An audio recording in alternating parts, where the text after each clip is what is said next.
Welcome to Phrasal Verb Practice. This is the place to learn real English, one phrasal verb at a time. My name is Marissa, and I'll walk you through this learning journey. Hi everyone, I hope you're doing well. Today, we're going to learn and practice the phrasal verb break in. So let's start with the first way we use break in. When we say break in, one very common meaning is to enter a place illegally, usually by force. This is often used when we talk about houses, buildings, or cars. For example, someone tried to break in last night. The thieves broke in through a window.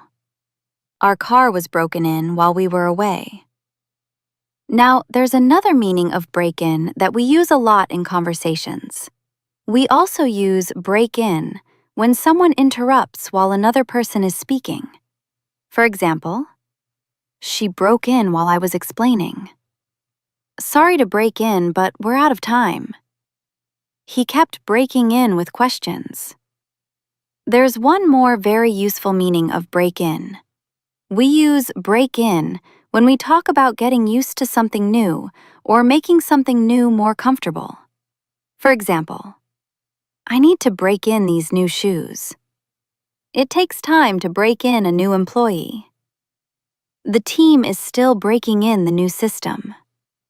So here's the key idea that connects all these meanings.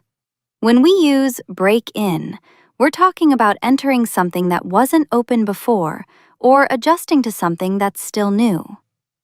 Now let's look at how people usually understand break in other languages. In Spanish, it's often like entrar por la fuerza, interrumpir, or adaptar. In French, you might hear s'introduire, interrompre, or rôder. In Portuguese, it's invadir, interromper, or amazziar. In Italian, irrompere, interrompere, or rodare. In German, einbrechen, unterbrechen, or einlaufen. In Japanese, shinnyu suru, warikomu, or narasu. And in Chinese, chuangdu, daduang, or mohu. People usually use break in when they talk about robberies or illegal entry, when they interrupt politely, when they describe new shoes, machines, or systems, or when they talk about the adjustment period to something new. Let's quickly review some clear examples. Someone tried to break in through the back door, illegal entry. She politely broke in to ask a question, interrupting. These shoes hurt because I haven't broken them in yet, getting used to something. He broke in during the meeting, interrupting. The new software needs time to be broken in, adjustment. Now let's talk about how break in works grammatically.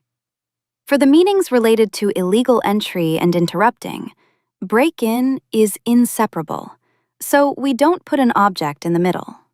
For example, someone broke in last night. Sorry to break in, but I disagree. For the meaning about shoes, machines, or systems, break in can be separable. That means the object can go in the middle. For example, I need to break in these shoes. I need to break them in. When you use a pronoun, it always goes in the middle, like them or it. Now let's practice. First, you'll listen to a short text from everyday life. Then you'll hear another text in a professional or office setting. Are you ready?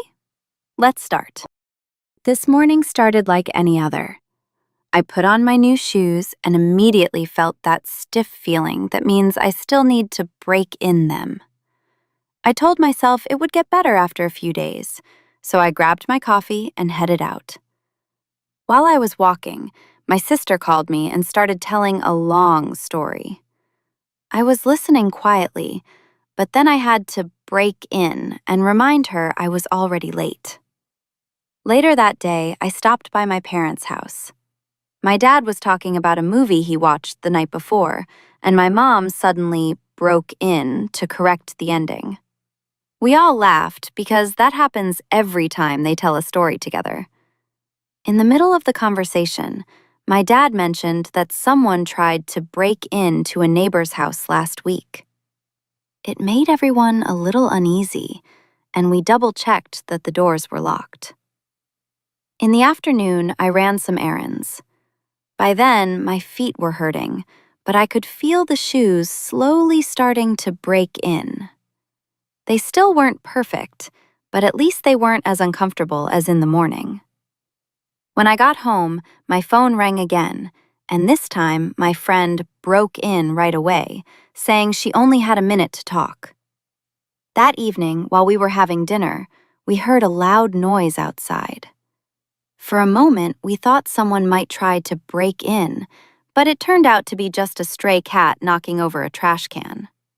Everyone relaxed, and the conversation picked up again, with people constantly breaking in to share small details from their day. Before going to bed, I took off my shoes and smiled. They weren't perfect yet, but I knew that after a few more days, I'd finally have them fully broken in.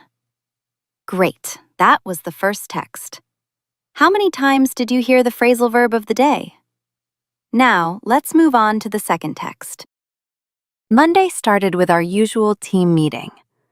Everyone was sharing updates, and halfway through, the IT manager had to break in to let us know the network would be slow for a few hours.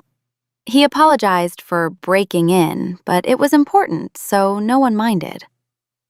A few minutes later, our project lead broke in again to clarify a deadline that had changed overnight. After the meeting, we focused on onboarding a new colleague. It was her first week, and we all knew it would take time to break in the new routines.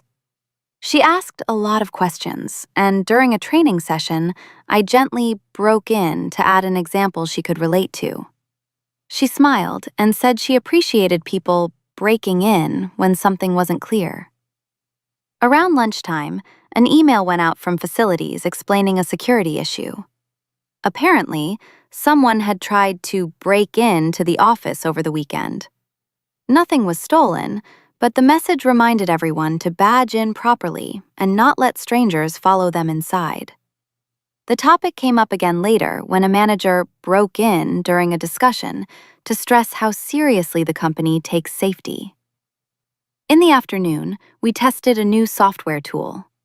At first, it felt awkward, and more than once someone broke in to say they were confused. Our supervisor explained that we just needed a few weeks to really break in the system. By the end of the day, things were already starting to feel smoother.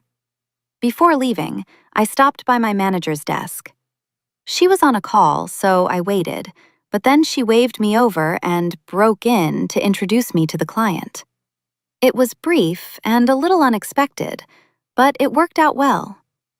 As I shut down my computer, I realized how often the day involved people breaking in, adjusting, and settling into something new. It felt like progress, one interruption and adjustment at a time. Great, that was the second text, and that's all for today. Thank you so much for following this channel, and we'll see you next time. Bye-bye.